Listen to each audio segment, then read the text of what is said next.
Back in the 90s, before most of you were probably even born, there was this dude who dominated the sports scene for a really long time, and then he made a movie with a bunch of cartoons, and it was just kind of crazy. But Michael Jordan, you might recognize that, or if you've played 2K at all, maybe you've seen Jordan in 2K. But MJ was like the thing back in the day. In fact, there was like this line that was commonly thrown out. Everybody wants to be like Mike. I want to be like Mike. In fact, Gatorade made this huge campaign off of people wanting to be like Mike by doing this commercial and putting a bottle of Gatorade in Michael Jordan's hands and singing a I Want to Be Like Mike song and placating off of his popularity and how everybody wanted to be like him.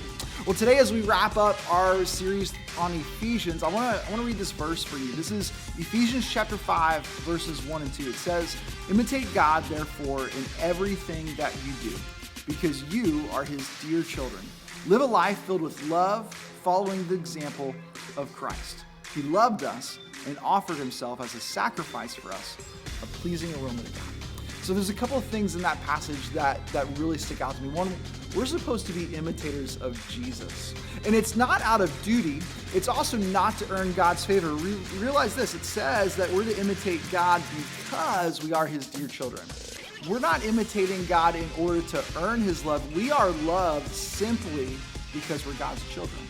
And as a response to that, we're called to be like him. But what would it look like if the next time you got upset or angry or frustrated? What would it look like instead of imitating the world? What would it look like to imitate Jesus?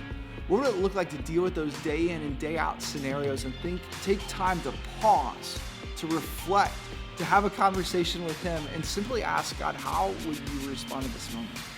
You see, as followers of Jesus, we're supposed to be like him, and it's out of his love that we are invited to be like him, but then it's through his love that we get to reflect him to other people around us.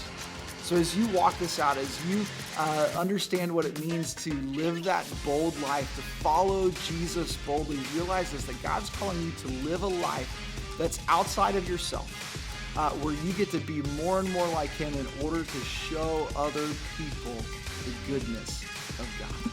We love you guys. We're praying for you. We hope that you're able to have a huge kingdom impact by being imitators of Christ.